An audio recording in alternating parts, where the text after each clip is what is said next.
What a football match we just watched. Only if this goddamn football match was worth anything. Only if this goddamn football match was worth something that we would absolutely be excited about. Oh my God. What a football game. Oh my word. First things first, we have to absolutely give you the full breakdown of what happened today. We are going to be breaking it down just a little bit by bit, the main points about this situation. First and first, this game, England are officially third place at the World Cup, at the 2026 World Cup. Second is France, finished fourth. You get me? France finished fourth. Third, it was a historic day for Kylian Mbappé because he becomes the top goal scorer ever in the World Cup with 22 goals, and he has only had 22 games played in this World Cup, in general. And then third, be fourth, we're on the fourth one now. No one has delivered more assists in a single World Cup campaign than Michael Olise with 7. He surpasses one of the greatest of all time in I bet it Pillah, but Pillah, Brazilian Pillah, you get me? And then of course, Bukayo Saka finally gets his hat-trick. He gets a hat-trick in the World Cup third place match. And absolutely brilliant. So the question is, who is your man of the match? I want to hear it in the comments because my goodness, what a stupid game of football. 6-4. For the love of God, what were we watching today? It was just an Arsenal game. It was literally the NBA back and forth and back and forth and back and forth. And then the last thing that we have to talk about before we go in depth into this particular game is respect to Didier Deschamps, because when Didier Deschamps was not the head coach, or when he first arrived at this French national team as their head coach, they were absolutely nowhere. They were going nowhere and they had no direction. He came into this game and absolutely controlled the ship. He fixed the ship and got them playing football. And in 3 World Cups, he was able to get 1 World Cup for them. He was able to get a 2nd place and now a 4th place.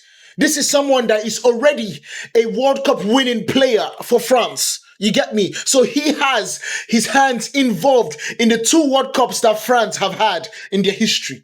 Didier Deschamps, welcome. Thank you very much. And I know this is the end of your career as the coach of French national team, but I wait to see what you do next. Well done. You tried your best. This was not your best competition, I will give you that, but you did your best. And of course, because of what happened, we can't really blame you in this situation. Now, let's get back into talking about this game in depth. We need to talk about it in depth because my goodness, what we watched today was absolutely insane. Starting from the goal from Declan Rice. We started this game and in 3 minutes, big bang bush. We got a goal from Declan Rice, and what a beautiful goal it was. Rice, baby. What a beautiful goal it was. Declan Rice literally showed everybody, look, I'm that guy. You get me? I'm that guy. That's what he showed everybody. But the truth about this situation is that the game was not over, because after Declan Rice scored, literally 18 minutes later, they get a corner kick and Declan Rice crosses the ball. An assist for Declan Rice to Ezri Konsa, and the Konsa puts the ball in the back of the net. But then you're like, bro, what the heck is France doing? I understand that France did not look at this game as anything, because it was still the same France that reports came out yesterday that they wanted to have a Friday night out in Miami. Oh my goodness, I wonder how they would have come for this game. They wanted to have a Friday night out in Miami. However, Didier Deschamps refused. I know. This is backstory that nobody even really wants to talk about in this situation. But when we do in Pillah Sports, we would absolutely talk about everything. We will talk about every flipping thing. Now, after that second goal from Ezri Konsa, I'm like, what the heck is France doing? France needs to wake up, because this is an opportunity to get a 3rd goal, to get the 3rd place, But literally start watching the game, and then Marcus Rashford assists the ball to Bukayo Saka for his 3rd goal. And I'm like, oh, Lord of mercy. These people are really not ready for this game at all. Because if you look at this particular one, it was just easy. It was just tap, go. It's simple. It was that simple. That is how they scattered the living life out of French national team. And this point, it is 3-0. 3-0. And then additional time in the first half. Like they usually say. 4 minutes additional time in the first half. And then you get Eberechi Eze assisting Bukayo Saka for his 2nd goal. And I'm like, oh my God, French team are not ready to play football. They surely are not ready to play football, because if they are ready to play football, they will not be allowing situations happen like this. They will not allow situations to happen like this, because Bukayo Saka was just running them ragged. He was just running them ragged, and it was crazy to see. But then you see the substitutions at halftime. Dembele comes in for Ryan Cherokee. Bakola comes in for Desiree Doué. Digne comes in for Anan Hernandez. Kunate comes in for Upamecano. Now, this is the craziest thing about situation. No, Upamecano was there. I think he was there to the end of the situation, I'm not mistaken. If I'm not mistaken. He might have been there for the end of the thing. Oh, sorry. I apologize, my bad. Ryan Cherokee steps out. Kunate leaves for Upamecano. Yes, that is how it went. That first half, Kunate was just running around. He was just running in circles. Like, I don't understand what was going on.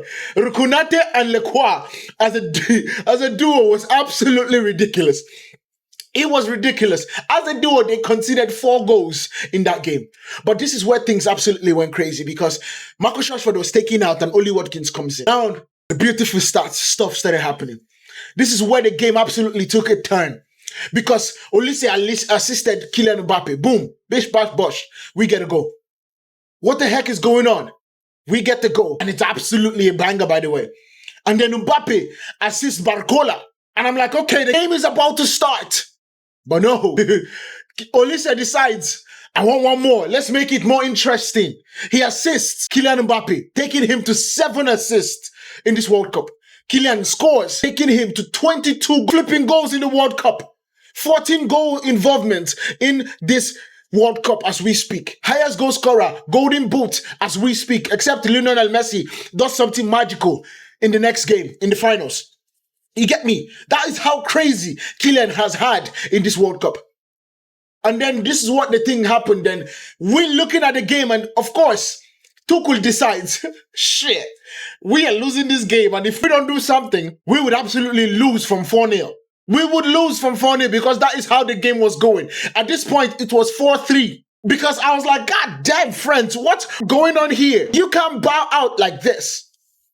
He took off Ivan Toney, took on Eze, took off Jero Kwanzaa, and he brought on Leo Anderson, Jude Bellingham, and Reece James. Now, the funny thing about this situation was, I told every single person that Kobbie Mainoo will not play football for this manager in this World Cup. He does not like Kobbie Mainoo, and I would literally say it with my full chest. I believe that Kobbie Mainoo is the best number 6, or let me say number 8 kind of situation in this team.